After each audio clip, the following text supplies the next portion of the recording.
Hey fiber friends, welcome to the For Knit Sakes channel. My name is Allison and I'm coming to you from El Paso, Texas, where I live with my husband Jonathan, my two sons Levi and Oliver, and our Boston Terrier Lucy. It has been 3 weeks since last time I talked with you guys. I'm so sorry for the lengthy space in between both episodes, but life got the better of me. My anxiety for our trip to San Antonio ran a little high, and the time that I had planned to podcast just didn't quite work out. I was also waiting for an injury in my eye to heal. You can still kind of see it right here. I had posted about it in my Instagram stories. I think I pushed a little too hard when I was working out, or I wasn't breathing correctly, and I popped something in my eye. So I didn't really want to podcast with this huge red spot in my eye as well. So I was also waiting for that to heal, and then we were in San Antonio for 5 days. Well, 3 days and 2 days worth of driving. But I'll chat a little bit about that at the end of the episode, where I'm talking about our life and all of that fun stuff after I talk about the knitting and the sewing that I've been up to, and the crochet actually. So if you are new to the podcast, you are watching a podcast that is about knitting, crocheting, a little bit of sewing, cross stitch here and there, or any other arts and crafts that happen to catch my fancy. And if you are a returning viewer, thank you so much for coming back, and welcome to everybody that is stopping by this week. I have a lot to show today. So as always, I try to keep it short, but I can't promise anything this time because of how long it's been since last time I saw you guys, and lots of things have happened. But we will dive right in. If you want to find me on social media, you can find me on Ravelry and Instagram under For Knit Sakes, and you can also join the podcast group. If you search under the groups tab for Knit Sakes podcast, you can find me that way, or you can just click the link down below in the description box and you can find the group that way. Since last time I talked to you guys, I mailed off the winner's package for the Stash Busting Knit Along that we had from the beginning of the year through July the 1st, and she has received it. So I am very happy that it has shown up safe and sound, because I get a little nervous sending things, especially internationally. So tracking gets a little messy as soon as it crosses the border, but it made it into her hands, and that's all that matters. So I think I might be doing another knit along from now until the end of the year, but I haven't quite decided. But I will flesh out those details, and I'll get to you guys the information on the next podcast. So let's dive right in with the writing prompt for this week. And I wanted to do something short, so my answer would be short.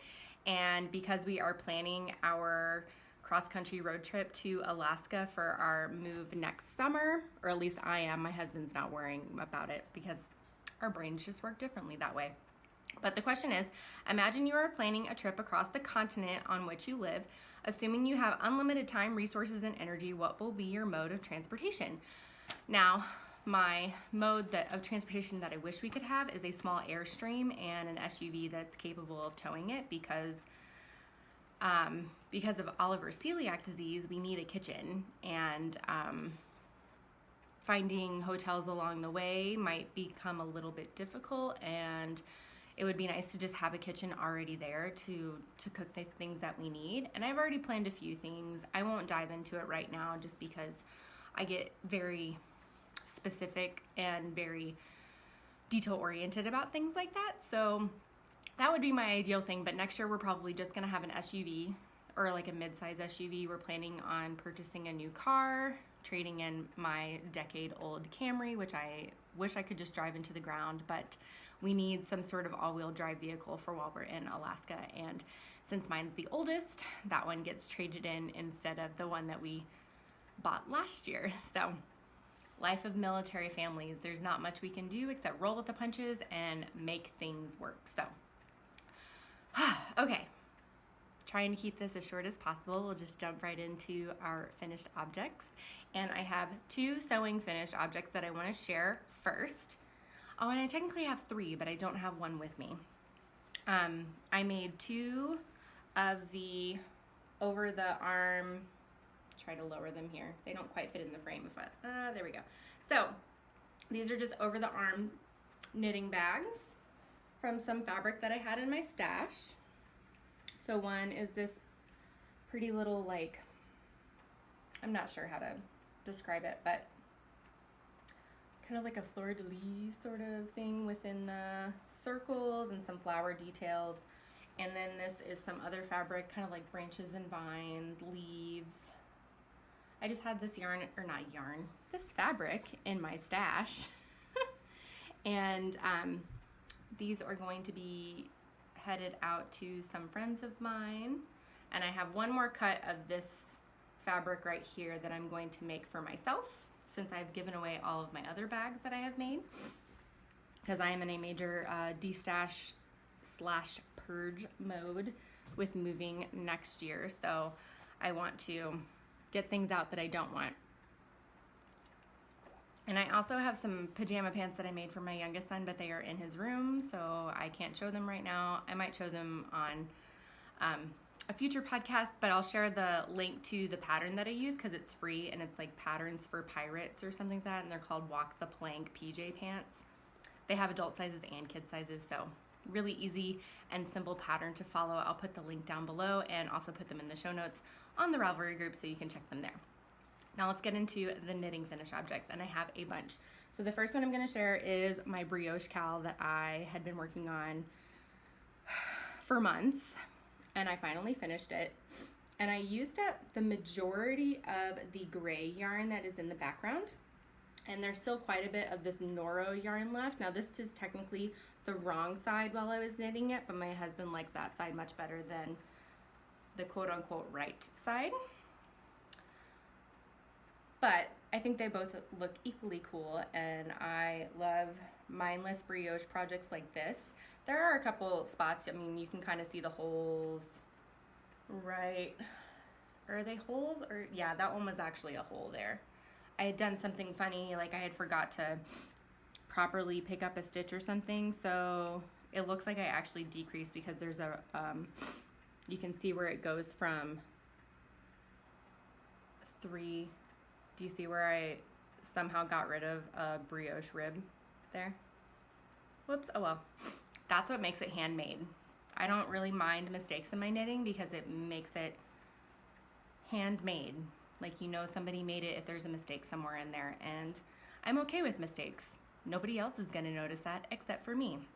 I did this on a US 5 needle, about, I think 120 stitches when I did it, and I just kept barking and burping all the way around until I almost ran out of gray. And then I did a garter ridge, so I knit a row, purled a row, knit another row, and then bound off. Very plain and simple. You can find more information probably on my project page if you would like to go check it out. Now my next finished object is something I'm a little disappointed in. It's a perfectly fine finished object, but it turned out way more asymmetrical than I was expecting it to, and that's my Girl from the Grocery Store shawl. And I'm a little sad about it because I have like one really long skinny edge on one side, and then like one really like big, because you knit it from side to side. So you start here, whoops, dropped it. You start here, and then you knit and you gradually add on stitches and stuff and then you bind off on this bottom part here. So, but what I have is this really odd shaped shawl. So when I put it on, I have this really long end over here. And now what I thought I know I can do is I can kind of just make a knot here, kind of like a slip knot, so I don't even have to make like a full knot, just so it sits kind of like that. My R2D2 shirt for today, because I don't like to wrap it around and around and around, because then as I'm adjusting throughout the day I end up like choking myself because everything ends up getting too tight. So I really just like to wear it bandana style with one edge on both sides. So this is just kind of an odd shawl to style. There are other shawls that are fairly easy to style, and this one, because of that really long edge right here, it makes it a little awkward. But that's just my opinion. Other people might love this shawl, and I think I also went down 2 needle sizes, maybe 1, I forget. But I definitely did not use the needle size that was recommended for the pattern, so because I was afraid about running out of yarn, and I wasn't even close. I still have so much yarn left over for both colors, which this yarn right here is Chocolate Orange by Yarn Cafe Creations, and then the matching teal, it's called Blue Topaz by Knit Picks Stroll, which matches the pops in here perfectly. So I like it. I just don't know how much I'm actually going to wear it. It'll just go into my shawl box and we'll go from there. Which I'm gonna have a question about shawls in just a second, like in storage and all that other stuff. So, but that one got finished. It's a very simple shawl. Even like the feather and fan lace pattern at the bottom is really easy to keep track of. I kept track of my stitch counts and all was well. I never really had anything where lace didn't quite line up, unlike my other shawl that I'll talk about in a second. But that's a different story. Now, I posted this on Instagram. I ripped back my Walk in the Woods shawl to add some more repeats. Where you see that stitch marker is about where I ripped back to. So I had ripped back all of this right here. I marked it in the wrong spot now that I realize it. So let me move it really quick.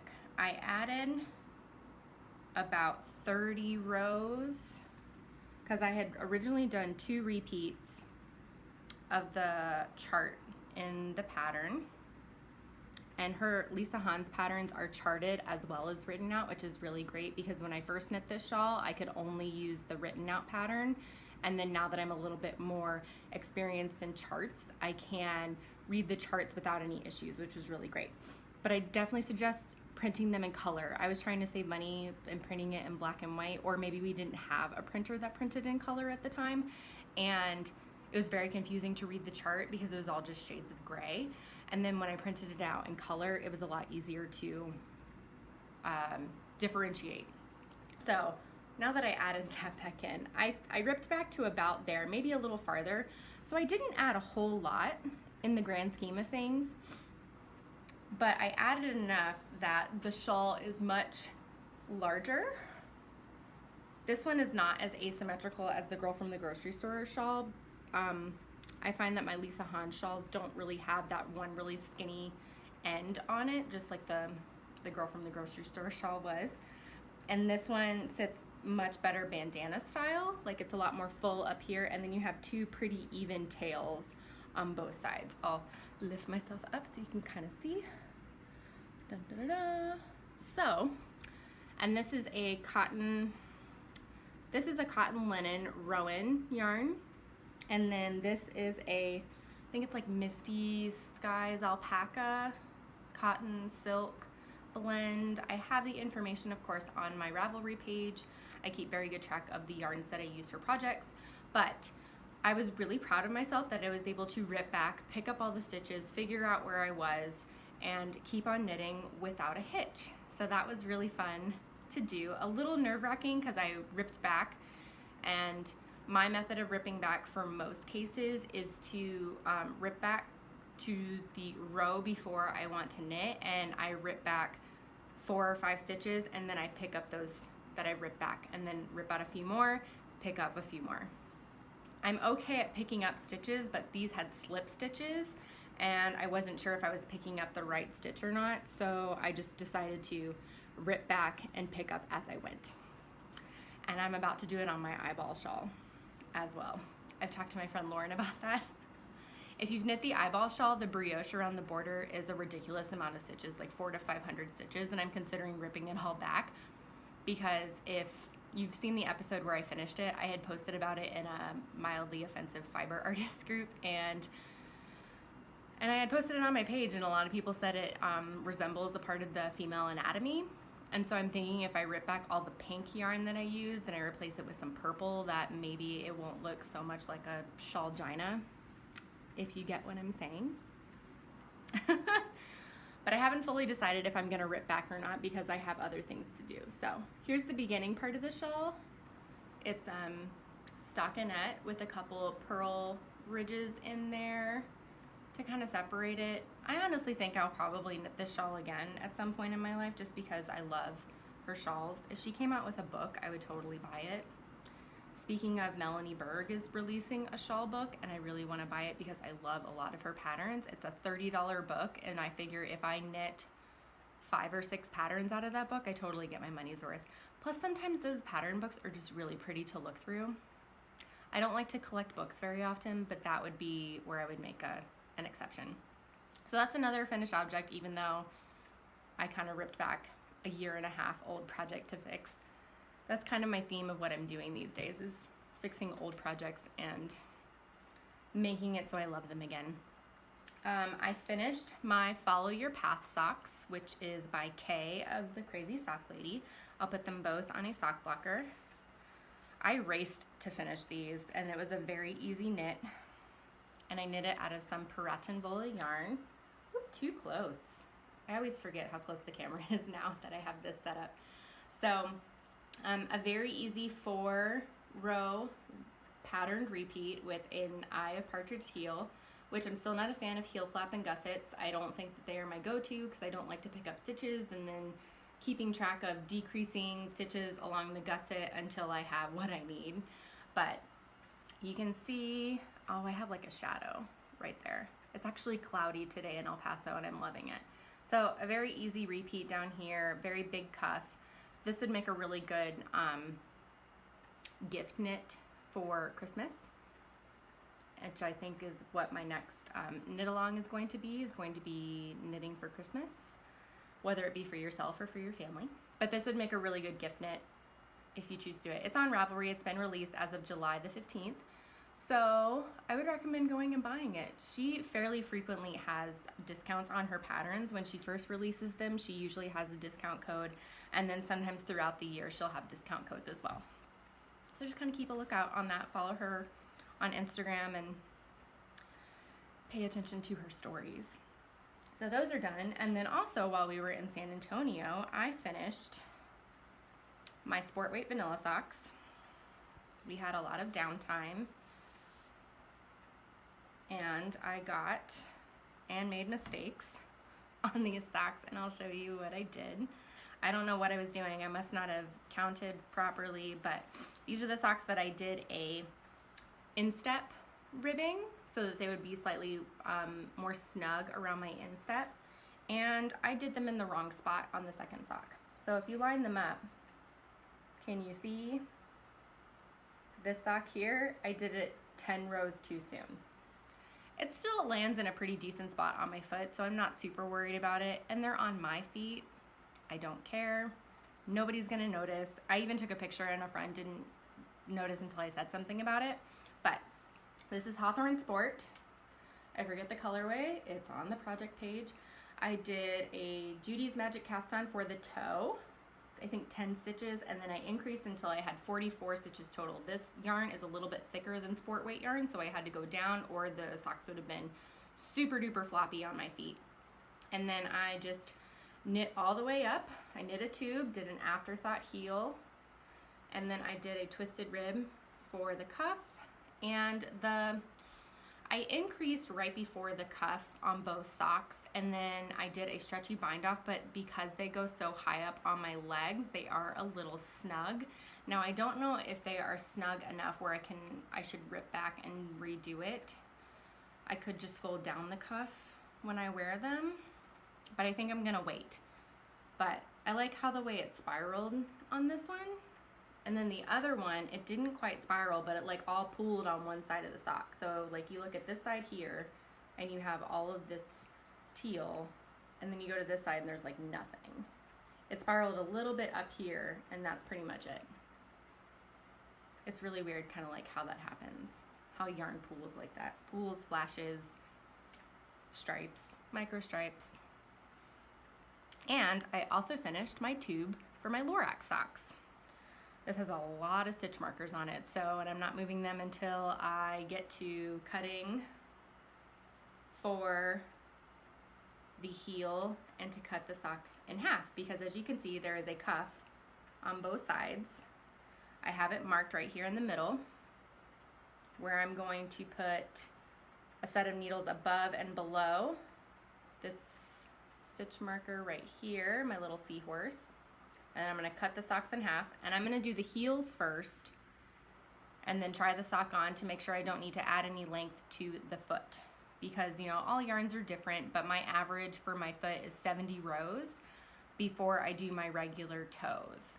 But I want to make sure that they fit properly, so I'm going to do my heels first, which I have my marker for the heel. It's that blue one right there in the middle, and then here it's that green one underneath. And then I'm going to cut in for the toe. I'm going to try to do a tutorial. As you guys know, I do not have fancy equipment. I am staring at my iPhone right now, but I'm going to try to set it up so I can show how I'm going to do this afterthought sock. And then I'm going to try to do another sock, but I'm going to do toe to toe and cut for the cuffs, because the cuffs don't match on these because I cast on a lot tighter than I bind off. So one is significantly stretchier than the other. It's not terrible, but it's enough that it would make a difference on my foot, and I had to stop knitting the leg or I would have had it way too tight to go over my calf. So from now on, I think I'm going to do toe to toe, and these are going to always be like my on the go socks because I could just knit tubes. I have so much yarn left over though, you guys. 54 grams. I think I'm going to ask my sister if she wants some socks, because I think even if I have to do a different contrasting heels, cuffs, and toes, this is still like half a ball of yarn. And I got all of this. 60 rows for the leg, 70 rows for the foot, times 2. I think it's like 230 rows total. 60 plus 7, no, 260? My math, I need to stop trying to do math on the podcast, because then I go back and edit and then I realize I'm completely wrong. And then I have to do like a, whoops, sorry, I can't do math. When I really can, it's just under pressure. I don't do it well. Under pressure. So, look out for a tutorial on this. I just have to find the quiet time for my kids to not bother me to do it, and then hopefully not make any mistakes while I'm recording, because as soon as you cut it, you can't go back. So if you don't see a tutorial, you'll know that something went wrong, and I'm gonna have to try again. Phew, that's a lot of finished objects. Works in progress. I'm already at like 23 minutes, whoopsies. Okay, so I also brought along a pullover sweater to work on while I was in San Antonio. Has a very large German contingency, lots of German places, and Schlitterbahn, the fancy water park that we went to. I swear, you guys. Okay, so here's my dilemma with my Clark pullover. I am dangerously close to running out of yarn, and I still have this much, I think, on both sleeves and the hem and the collar left to do, and I have 45 grams left of yarn, plus whatever this little bits of. This was a sweater that I had pulled apart recently in the last couple months. It used to be a Taurus sweater that I had knit on way too big of needles. The yarn was kind of saggy. It didn't like spring back the way I wanted it to. So I ripped out all the yarn. I soaked it all to get all the kinks out. And I started knitting this pullover. I did post on Instagram the other day that I realized one of the balls doesn't match the rest. So I have this, we'll call it intentional stripe, like right in the middle of the sweater. But here is my Clark pullover. You can kind of see that stripe like right about where my eyeball is here. And I stopped knitting the body and put some stoppers on the cords and started knitting the sleeves 2 at a time. So I'll flip this around. This is the back. And this is how long my sleeves are right now. Okay. So here are my sleeves so far. I'm doing them 2 at a time so I could track how much yarn I was using. And then I started with a 42 gram ball and a 48 gram ball of yarn. And I need to try it on to see how much left I have to do, because this is all that I have left. And 10 grams of it is like very kinky yarn, so I would need to soak it. So here's the 10 grams, and it's in three separate balls. So that would be a lot that I would have to join and fix. I don't know. And then I have this 35 gram ball left. I don't think I have enough, but I don't know what to do. I don't really want to do this blue because I just did that cardigan in this color, which is very similar, just a little bit more blue. You can see they're almost identical. Like I could maybe use this, but this is all that I have left of that. So I could do this blue, which is Knit Picks Wool of the Andes, and I could do contrasting hem, cuffs, and collar. But I already have a garment that's very similar in color, and I don't know if I want to do that. I could get a little fun, and I have this purple. Life is too short for boring sweaters, right? And worst case scenario, if I don't like it, I rip it out and put the blue in. So what do? Do I do purple? I like fun sweaters. I really don't think I have enough of this yarn to finish it out. So I use this to knit down to the cuffs, and then I switch to the purple and use this purple for the hem and the collar. This has been yarn sitting for almost 2 years now. I use this in a large version of a Pure Joy Schlanket because it's DK weight. And I think that would be fun, right? What do you think? Let me know down below. Honestly, I'm probably gonna go with the purple.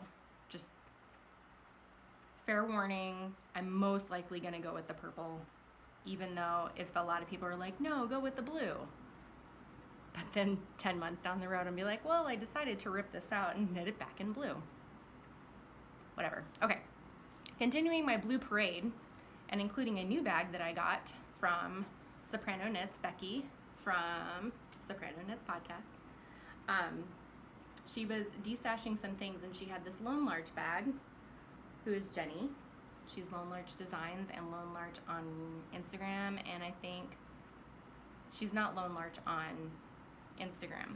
But I decided to buy this bag because I've always wanted one of her bags, and I got a good deal on it, and it's got my favorite colors in it. I mean, can you see a pattern right now? And then what I'm about to pull out is basically the same color blue. I am knitting another Lisa Hahn shawl, who is Malia Designs, and this is the And Then Some shawl. This shawl is originally knit in fingering weight, but I wanted a nice big hefty shawl for when we move to Alaska, and it does get fairly cold in El Paso during the winter in the mornings at the bus stop and everything. So I decided to knit this in DK weight yarn. This is all 100% baby alpaca, and it's just a slip stitch for these first 2 sections here after you do a big garter increase section for the beginning. And then there is a lace section that I've already actually knit a substantial amount for, but I misread the directions and I was repeating the wrong rows. So I had to rip back again, very surprised that I was able to rip back lace and then pick up where I needed to start. I did the same thing. I ripped out a few stitches, picked up a few stitches, repeat until I was done and I had the right stitch count, and thank goodness, right? So I put this down while we were in San Antonio. I can't really hold it because I'm worried I'm gonna lose some stitches off the needle because baby alpaca is very slippery. And baby alpaca feels like butter when you're knitting. It's very smooth and very like clean feeling, like there's no stick to it. So I knit very fast on my Xiaogu tips doing that. But I'm doing this in some baby alpaca with a twist, baby twist.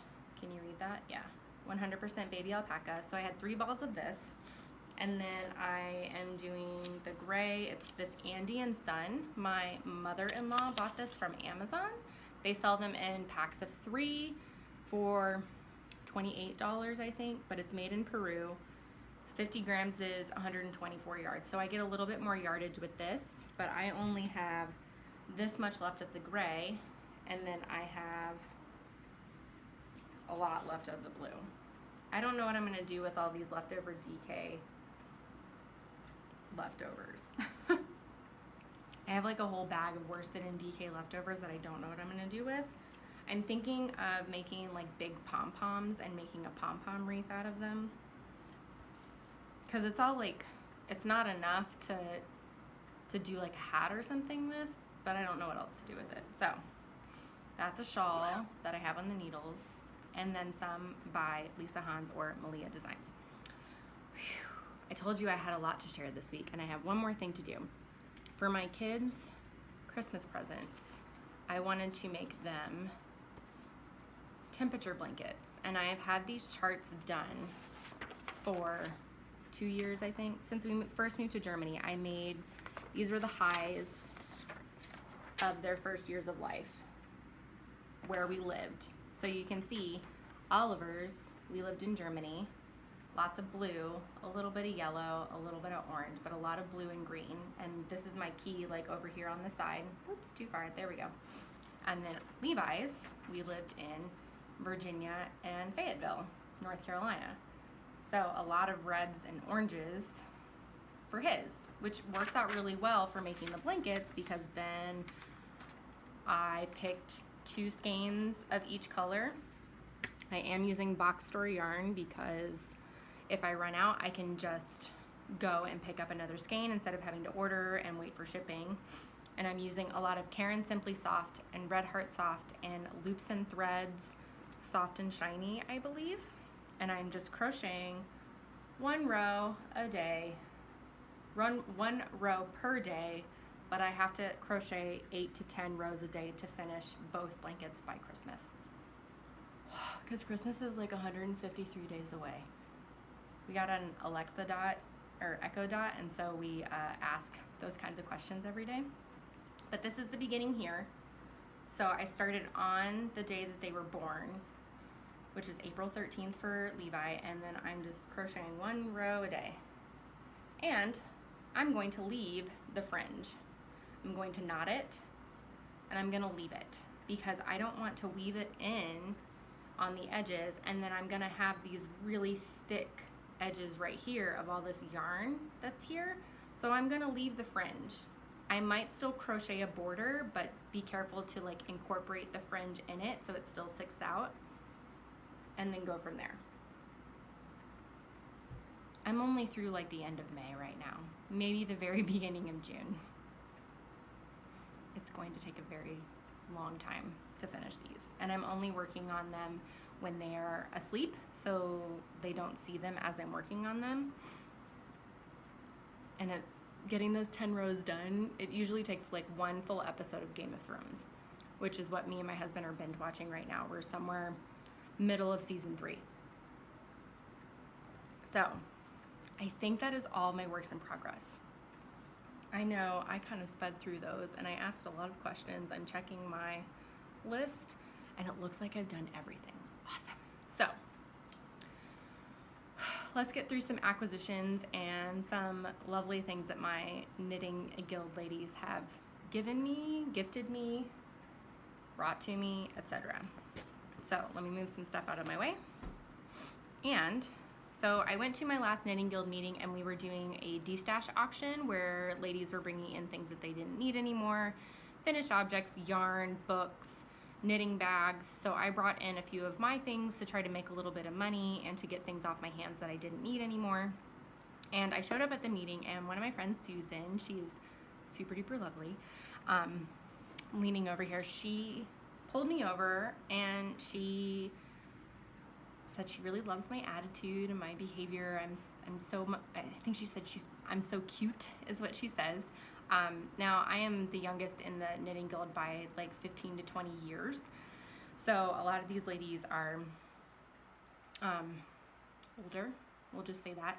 And they are all very generous. Like I cannot get over how generous the Knitting Guild ladies are, because in society today, I usually run into people that aren't very generous or considerate of others. And it's very nice to have that once a month meeting where I meet with these ladies and they're so nice and sweet and caring. It just like helps me get through the rest of the month. And I honestly wish I had found them when I first moved here, because I think it would have made the transition significantly easier. But she pulls me aside, and I had mentioned at a workshop that we had done about this knitting bag that she had that keeps all of her notions and her needles nice and neat. It's like, it was so cool. And she said she had 2 and she wanted to give me one. And so this is a Namaste bag. I don't think they're in business anymore, but like on the outside, it looks like a really cute, like handbag. It has this nice handle on the side, and it has these pull tabs. And on the inside, you have, those are some stitch markers, these panels that you use to keep your knitting stuff organized. It's kind of difficult to show you guys. But, so I took all my Xiaogu needles, and so these are all my 5-inch tips. These are all my 4-inch tips. Ruler, highlighter, pens, chapstick, all that stuff goes in here. And then on the back side I have my needle stoppers, my thread that I usually use to hold stitches, a stitch holder, needle, and these are all my cords and everything, and it's separated so they don't blend together. And then I have all my sock needles here in the back. This thing is amazing, and she just gave it to me. Like I almost wanted to cry because I'm just speechless. Like, this is an amazing bag, and the fact that she just gave it to me was just amazing. Like, super sweet. And this outside pocket has like a super soft lining. I haven't touched it yet. So like, if you're watching, thank you so much again. Like, I should have given you a hug, but I think I got distracted by something, and that's just the way my brain is. But amazing. I'll have to do like a little like flip through on Instagram or something. And then my friend Helene, she's given me yarn before. She had found all of this Indicita DK weight yarn in a color that obviously I love. If you couldn't have noticed from today's episode, everything's blue, which makes me want to sing the blue song, which, you know, younger people, if you're watching, you probably don't know that song because that came out, I think, when I was in middle school. I don't remember. She had 10 balls of this yarn. Now it is baby alpaca, and I'm very tempted to make a nice cozy sweater out of it. I know alpaca stretches and doesn't bounce back, but I think if I knit in a very tight gauge, so if I go down to a smaller needle, that it will still stretch and make a very cozy at-home only sweater. Otherwise, I don't know what I would do with 10 balls of this. Because I think, how much? It doesn't, I can't read the yardage. It's like hidden in there. 123 yards times 10. 1,123 yards, I think is what math works out. I'll correct myself if I'm wrong, obviously, on the bottom. So, I don't know. But she just gifted this to me too, and that's amazing as well. Like, I can't even with these ladies. And another lady, she walks in, she had bought a pattern from Interweave, this Linem tee by Bristol Ivy. I did that at the meeting too, Bristol Ivy. I don't know why my brain wants to say Ivory. I know it's wrong. Sorry about that. But she had bought this pattern for this tee, and when she bought it, she realized it said advanced, and she's like, I'm not ready for advanced, which I'm sure she is, because it looks like a fairly simple pattern, but she gifted it to me. So now I have to figure out how I'm gonna knit this, because I don't have any more sweaters quantities in fingering weight worth of yarn right now, so I don't know what I'm gonna do about that. But she just gifted that to me too. And then we get to the auction. So much cool stuff these ladies were not giving away, but I bought all of this for $20.50. I got a sock blocker keychain, and it comes with a little pattern to make a mini sock, which I don't really need, but you know, whatever. And then all of this is alpaca. I think it's an alpaca blend. She just says it's alpaca. This was from Barb. So I added up how much of this I had, because I don't know what to do with it. I just bought it because it was alpaca, and I was thinking of like Christmas gifts and stuff. So I have this brown, and I have 120 grams of this. And then I think these are two different dye lots because they just look very different. Same color scheme, but one looks a little bit more fuzzy than the other. And some of it was pulled out from a previous project. But there is 295 grams of this, and I don't know what to do with it. If I pair it together, that's what? 300 plus 120, 420-ish grams of alpaca yarn. She said she used it in a jacket, and I told her to bring it to the meeting so I could see like what it looked like in the drape and everything. So I'll have to post a reminder. But I got that, I think, for like $5 for all of this. Wow, right? And then, I know I say I hate knitting with Noro, but I got all this Noro for like $2. It's in this bag. I'm gonna take it out just so you can see the colors because the light is on it. One ball broke when I was putting it in, caking it up. So I have these two with kind of like similar purple, greens, blues colorways, and then I have these other two that are like browns and greens. And what I think I want to do is I want to do like another chunky brioche cowl and use like a contrasting color, kind of like this off-white color, to brioche with it. So then you can still see the color changes in the background. So I think I'm going to do these two in one and then do these two in another. What do you think? I don't think I have enough of this to do it with. Plus this is basically like roving, and this was for a scarf I made for my sister in 2013, and I don't know what to do with the rest of it because I don't think there's enough to make a hat. I could try, I guess. But I think that's what I'm gonna do, like as a mindless brioche project, kind of like what I did with the other one. Checking my temperature. I put it to 74, and in the last 40 minutes since I've been recording, it's at 77 already.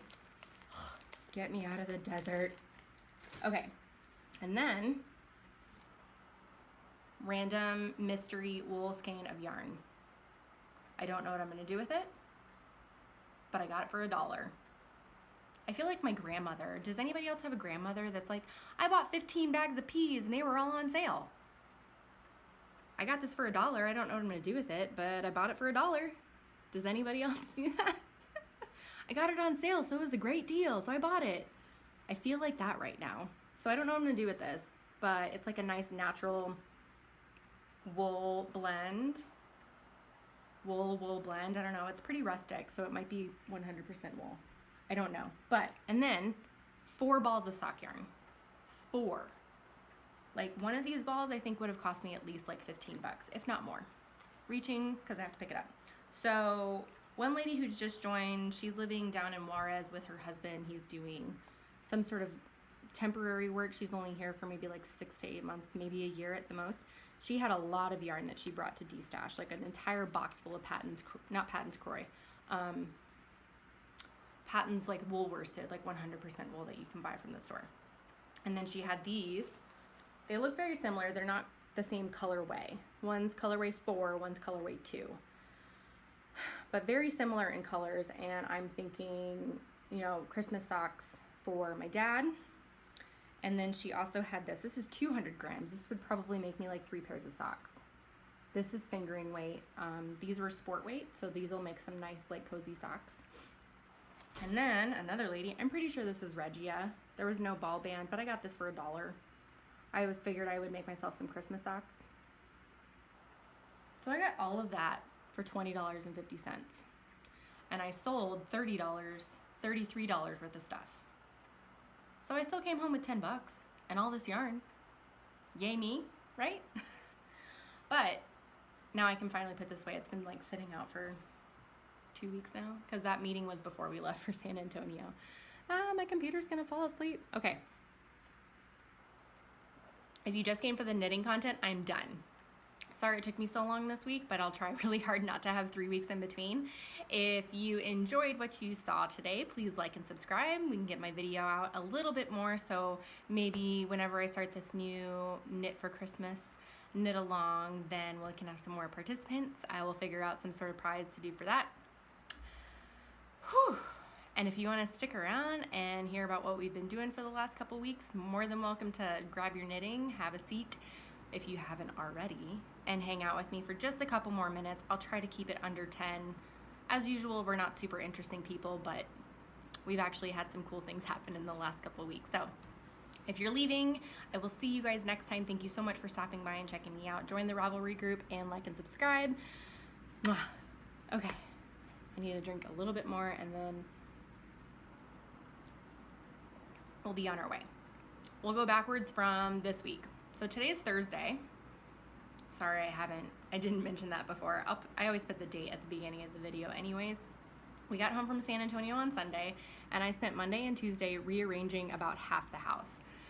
I think I've talked about on the podcast before that I am a chronic reorganizer, and I'm always moving things around, and I have not only reorganized my sewing and craft stash again, I think I've done that in the last month as well. I also rearranged the living room, rearranged all of our furniture, all by myself, I might add. A heavy, as you know what, entertainment stand and 2 couches, and I moved carpets and vacuumed everything. So now our living room looks much bigger, and it is much more conducive to watching television, which isn't, a big deal to us, but I was having to like watch TV this way, and it hurts your neck after a while if you're having to watch TV to the side. So now it's straight on, and it helps out a lot.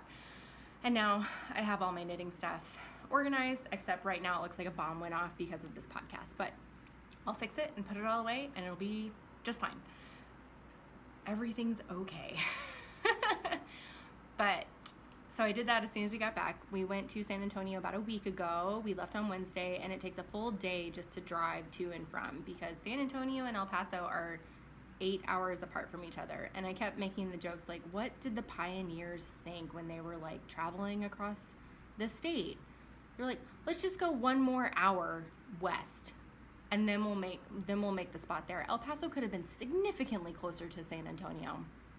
Now, I could be completely ignorant in actually how that happened, but I don't understand how they're like, 1 more hour in the desert won't kill us. We'll just go a little farther, and then we'll put our flag down here. I don't know, but there's nothing in between El Paso and San Antonio. If you're going down I-10, there's like a couple rest stops, 2 cities, like we stopped in Fort Stockton, and then there's like Fredericksburg that's like an hour outside of San Antonio, but that drive was mind-numbing. But at least you can drive like 85 miles per hour, so that's like the trade-off. You get to drive really fast. But the kids did swimmingly. It was fine.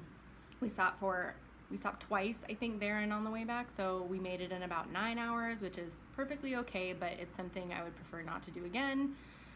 And then thinking about the super long road trip we're gonna have to take to Alaska next summer gives me all the anxiety, especially when we get up to Canada and it looks like the Yukon basically doesn't have anything. Like there's plenty of cities, but I don't know how populated they are. They all look very small, but it could just be the way the map looks. So if anybody in Canada on the Yukon side, like Edmonton West, can give me some information on like how best to do that, that would be fantastic, because I was scared looking yesterday. And if we go up to Yellowstone first and then go west to Portland to see Carrie and Janine from Yarn and You and the Creative Obsession, then that adds 15 hours to our trip. Instead of, the shortest way is to just go straight up to through Calgary and Edmonton, Canada, and then shoot west, and that's still 65 hours. Divided by 6 hours a day, it's like 10 to 11 days of traveling. So I'm not really quite sure what we're gonna do. We have a year to figure it out, but I'd like to figure it out sooner rather than later. Okay, and then before that, gosh, I haven't talked to you guys since July 3rd. We had a setback in the potty training with the 4.5-year-old, which is a little terrifying because he's supposed to start preschool in a month. Now, he does have like medical issues that I would hope keep them from excusing him from the program, but I need his GI specialist to write everything out, and I need to meet with the nurse and stuff at school, but I won't bore you with those details. He's back on track and everything seems to be okay for right now. So I think it was just the anticipation of the trip, and I think he had gotten a little bit off track in his diet, that we've had to try to cut out as much dairy as possible for him, because I think that doesn't help the situation. So that's been fun, having to buy like multiple kinds of milks at the grocery store. Raise your hand if you have allergies in your family or intolerances. I know another one of my viewers, I think everybody in her family but herself has celiac disease, so she can feel the pain of having to like navigate all of that. But whew, we do swimming lessons in a few weeks, and so the kids are going to learn some life skills on how to swim. We did go to the water park in San Antonio. It's called Schlitterbahn. My aunt-in-law is like a human resources employee for the water park, so she was able to get us in, and that was, you know, slightly terrifying because my kids don't know how to swim, so they wore life vest all day. They did, you know, take a couple of gulps of water throughout the day, but we made sure to keep an eye on and make sure that like no long-term effects happen. But that was a fun day, and my husband went to go see the Drum Corps International show on Saturday, and my kids tried roller skating for the first time, and that was almost a fail because my oldest was a little terrified of falling. So he fell once or twice, realized it wasn't a big deal. It did hurt when he first fell, and then he was fine. This roller skating rink didn't let people who didn't have skates on the floor, so I would have made the problem worse if I had put skates on. I would have fallen and just taken him down with me. So he was kind of on his own, and they weren't very nice about like accommodating new skaters, and his feet were too big for like the training skates, like the little plastic ones that you put over your shoes. They like barely roll. Those are the ones that Oliver put on, and he really enjoyed himself, but I'm not sure Levi's going to be a professional roller skater anytime soon. But oh man, other than that, I've just been knitting and cleaning and purging, trying to sell things on Marketplace, which, you know, I posted a whole bunch of stuff that I thought a lot of people would be interested in, and not one person has messaged me. Like an entire IKEA set of trains, which you can't buy here in El Paso because we don't live anywhere close to an IKEA, and they're reasonably priced because there's 3 or 4 sets in there and not one person. I might just end up donating them anyways. If things don't sell, then I just donate them, but I just try to see if I can sell something for a minimal amount of money. Just, you know, help us out, whatever. I think other than that, we're just getting ready for school to start. We're doing bits and pieces of the school supply list as we go.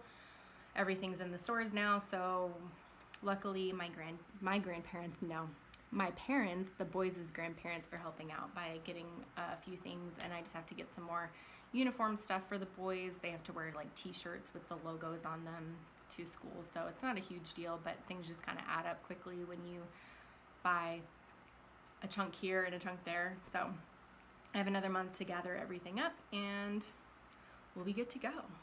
Okay, I think that is all that is going on with us, and I'm sure I'll cut this off, and then as usual, oh yeah, I forgot to talk about X, Y, or Z. So, but it's underneath an hour, so I said I would keep it fairly short, so I'm going to stop right here and thank everybody that has stopped by to watch and hang out with me for this week, and I will try really hard to have the next episode be within the next 2 weeks instead of 3, so maybe it won't be as long, and hopefully I will see you guys soon. As usual, like and subscribe, keep your needles moving, and I will see you guys next time.